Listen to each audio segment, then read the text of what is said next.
My name is Alex Wright, and I live in Detroit, Michigan. I was 28 years old when this incident happened to me. I was working the night shift as a security guard at an old, abandoned factory on the outskirts of the city. It was a routine job, mostly just walking the perimeter, checking for any signs of trespassing, and making sure nothing was out of place. But there was something about that factory that always gave me the creeps. Maybe it was the way the shadows seemed to stretch and twist under the dim emergency lights, or the constant echo of dripping water from somewhere deep inside the building. But what happened on one cold October night made me question everything I knew about reality. The night began like any other. I clocked in at 10 p.m, grabbed my flashlight, and started my rounds. The factory had been closed for years, but the company still kept a few guards on duty to prevent any squatters or vandals from getting in. It was a massive, multi-story building with endless corridors, empty offices, and huge silent machinery that loomed like giants in the dark. As I walked through the main floor, I heard what sounded like footsteps echoing in the distance. I stopped, straining to listen, but the sound faded as quickly as it had appeared. I brushed it off as the old building settling and continued my patrol. Around midnight, I decided to take a break in the small security office located near the entrance. I sat down, poured myself a cup of coffee, and started going through some old paperwork to pass the time. That's when I heard it again. Footsteps, but this time they were closer, much closer. It sounded like someone was walking just outside the office door. My heart started pounding as I grabbed my flashlight and cautiously opened the door, expecting to find a coworker playing a prank, or maybe a stray animal that had somehow gotten in. But the hallway was empty, and the footsteps had stopped. I checked the security monitors, but all the cameras showed nothing but empty rooms and dark hallways. I started to think I was imagining things when I noticed something strange on one of the monitors. The camera in the basement, which was usually pitch black, showed a faint light flickering in the corner of the screen. The basement was supposed to be locked and off limits, so I knew there shouldn't have been anyone down there. I hesitated, every instinct telling me to stay put, but my job was to investigate, so I reluctantly headed to the basement. As I descended the stairs, the air grew colder, and the light from my flashlight seemed to struggle against the darkness. When I reached the bottom, I saw the source of the light. It was coming from an old, rusted lantern sitting on a workbench. But that wasn't the worst part. Next to the lantern was a dusty, yellowed piece of paper with a message scrawled in large, jagged letters. "Get out now." I felt a chill run down my spine as I realized the message was fresh. The ink was still wet. My hands trembled as I backed away, my flashlight flickering. Then, out of the corner of my eye, I saw movement. A shadow, darker than the surrounding darkness, shifted in the far corner of the room. It was shaped like a person, but something about it was wrong.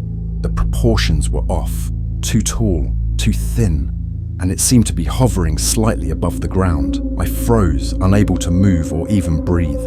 The shadow slowly started to glide toward me, and as it did, I could feel a suffocating pressure in my chest, like something was squeezing the air out of my lungs.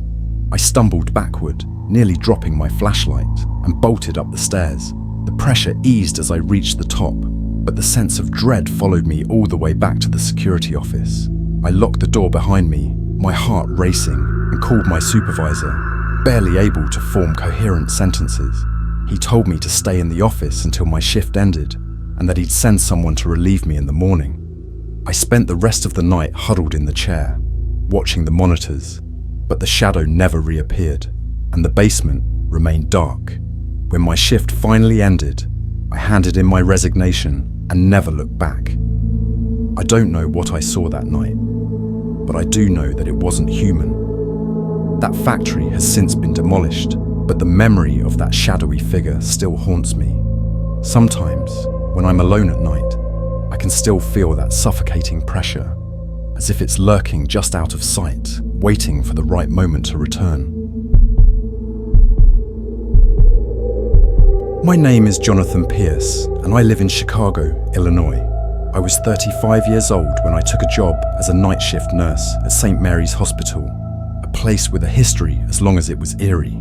The hospital was built in the early 1900s, and while most of the building had been renovated, there were still parts that hadn't changed much in decades. One of those parts was the old psychiatric ward, a place where the mentally ill were kept in isolation. By the time I started working there, the ward was no longer in use, but it was still connected to the rest of the hospital by a long, narrow hallway.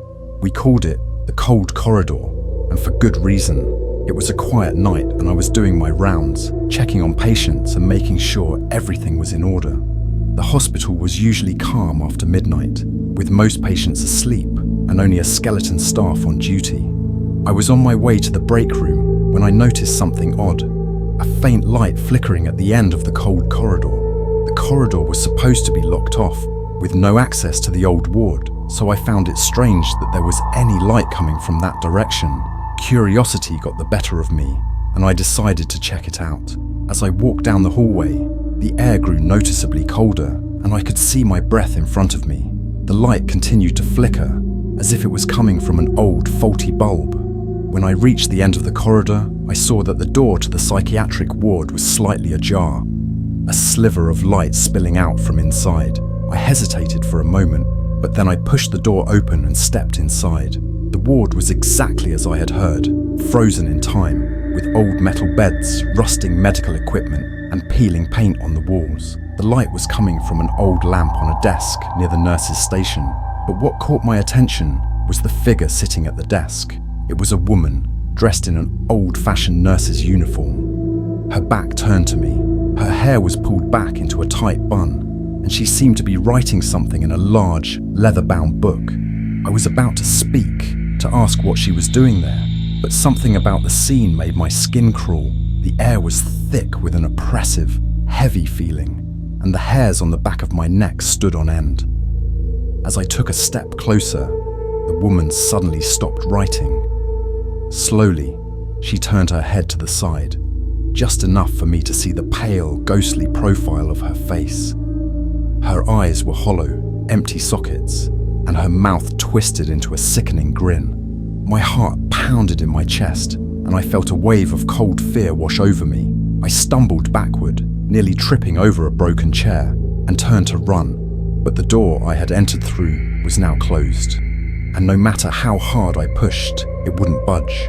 The woman stood up from the desk, her movements slow and deliberate, as if she was savoring my terror. She began to walk toward me, her hollow eyes locked onto mine. Desperation took over, and I started pounding on the door, shouting for help, but my voice echoed uselessly in the empty hallway. The woman's footsteps grew louder, closer, and I could feel the cold air closing in around me. Just as I thought I was done for, the door suddenly gave way, and I fell backward into the corridor. The light in the ward flickered and went out, and when I looked up, the door was shut tight again, as if it had never been opened. My heart raced as I scrambled to my feet and sprinted back down the cold corridor, not stopping until I reached the brightly lit main wing of the hospital. I reported what had happened to my supervisor, but they dismissed it as stress and overwork. But I know what I saw that night. The next day, I learned that the nurses' station in the psychiatric ward had been abandoned after a nurse died under mysterious circumstances there decades ago. They say she was overworked, driven mad by the endless night shifts, and that her spirit never left the ward. I quit my job at St. Mary's soon after, and I've never worked another night shift since. My name is Marcus Holt, and I live in Seattle, Washington. I was 24 years old when I started working as a janitor at a downtown office building. It was a decent job, but the night shifts were long and lonely.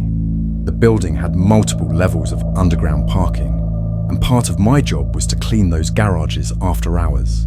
Most nights, it was just me, the hum of the fluorescent lights, and the echo of my footsteps on the concrete floors. But one night, something else decided to join me. It was around 2 a.m., and I was on the second level of the parking garage, mopping up an oil spill near one of the farthest corners. The garage was almost entirely empty, with only a few cars scattered around. As I worked, I thought I heard the sound of footsteps echoing from somewhere deeper in the garage. I stopped, listening carefully, but the sound stopped too. I brushed it off as the echo of my own movements and went back to mopping. A few minutes later, I heard it again. This time, it was louder, more distinct, like someone was walking directly toward me. I looked up, expecting to see one of the other janitors or maybe a late-working employee heading to their car, but the garage was empty. The hairs on the back of my neck stood up, and I felt a sudden urge to leave, but I still had work to do, so I tried to shake off the unease and keep going. As I finished up the spill and started to head toward the elevator, I heard a car engine revving loudly from the other end of the garage. It was strange because no one was supposed to be down there at that hour, and there were no lights on the dashboard to indicate someone was inside the vehicle. I turned to look, but all I saw was an old, beat-up sedan parked in one of the dark corners, its headlights off. The engine revved again, louder this time, and I could see the car vibrating slightly, as if someone was pressing down hard on the gas. I stood there, frozen, watching as the car suddenly jolted forward a few feet before coming to a screeching halt. My heart raced as I realized there was no one behind the wheel. The driver's seat was empty. Panic set in, and I started backing away toward the elevator. But as I did, the car's headlights flickered on, casting a blinding light across the garage.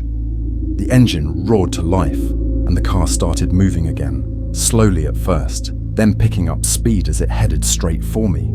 I turned and ran, sprinting toward the elevator as fast as I could, the sound of the revving engine growing louder and louder behind me. I slammed the elevator button repeatedly, praying the doors would open before the car reached me. Just as the headlights were about to engulf me, the elevator doors slid open and I threw myself inside, hitting the close button with all my strength. The doors closed just as the car screeched to a halt right in front of the elevator. I stood there, panting, my heart pounding in my chest as the elevator started to ascend. When I reached the lobby, I bolted out of the building and didn't stop running until I was safely in my own car.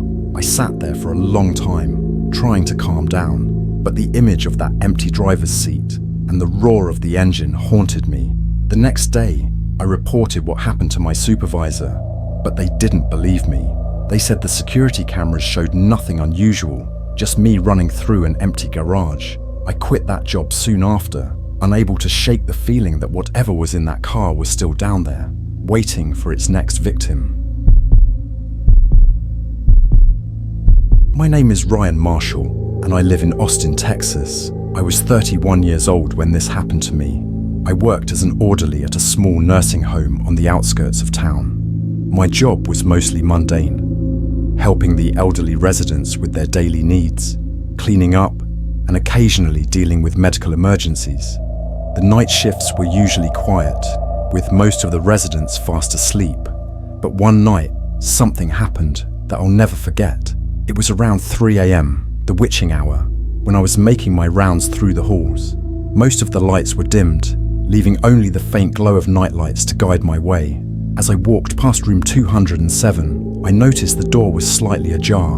The room belonged to Mrs. Henderson, an elderly woman in her 80s who had been suffering from severe dementia. She was bedridden and rarely moved on her own, so I found it odd that the door was open. I peeked inside, expecting to see her sleeping, but the bed was empty. Panic set in immediately. Mrs. Henderson couldn't have left the room on her own. She was too weak to even stand. I rushed inside, checking the bathroom, but it was empty too. I ran out into the hallway, calling her name, but there was no response. I alerted the nurse on duty, and soon the entire night staff was searching the nursing home. We checked every room, every hallway, every closet, but there was no sign of Mrs. Henderson. It was as if she had simply vanished. The security cameras showed nothing unusual. The footage from her room was blank for the few minutes she disappeared. The police were called, but after hours of searching, they found nothing. By morning, it was as if Mrs. Henderson had never existed. Her personal belongings were gone, and there was no record of her ever being admitted to the nursing home. To this day, I can't explain what happened that night. It's as if she was erased from existence, leaving nothing behind but a lingering sense of unease. I quit my job shortly after, unable to shake the feeling that something beyond our understanding was at play. My name is Ethan Brooks, and I live in New Orleans, Louisiana. I was 29 years old when this story took place. I had just started working as a night shift groundskeeper at one of the oldest cemeteries in the city. The job was simple: keep the place clean, make sure no one was trespassing, and report any vandalism. But working in a cemetery at night is not for the faint of heart, especially in a city like New Orleans, where the line between the living and the dead feels thinner than anywhere else. One night, I was walking through the rows of tombstones, the fog rolling in thick around me, making it difficult to see more than a few feet ahead. The air was heavy with the scent of damp earth and decaying leaves. As I walked, I noticed something strange, a single tombstone that seemed to be glowing faintly in the distance. At first, I thought it was just the moonlight playing tricks on my eyes, but as I got closer, I realized the light was coming from within the grave itself. My heart pounded in my chest as I approached the tombstone. The name on it was worn away, barely legible, but the date of death was from the late 1800s. The light was dim but unmistakable, like a candle burning deep underground. I was torn between the urge to run and the morbid curiosity to find out what was causing the light. I knelt down, brushing away the moss and dirt from the base of the tombstone, and that's when I heard it. A faint whisper, almost too soft to be heard. I froze, straining to listen, and the whisper grew louder, more distinct. It was a woman's voice, pleading, desperate, but the words were in a language I didn't understand. My blood ran cold as the whisper turned into a wail, echoing through the cemetery. I jumped back, stumbling over a root, and landed hard on the ground. The light from the grave flickered and went out, plunging the area into darkness. I scrambled to my feet and ran back to the caretaker's shack, locking the door behind me. The rest of the night passed in a blur of fear, the woman's wail still ringing in my ears. The next morning, I told my boss what had happened, but he just laughed it off, saying the cemetery was full of ghost stories. But I know what I heard, and I never went near that tombstone again. I left that job soon after, unable to bear the thought of what else might be lurking in the darkness of that old cemetery.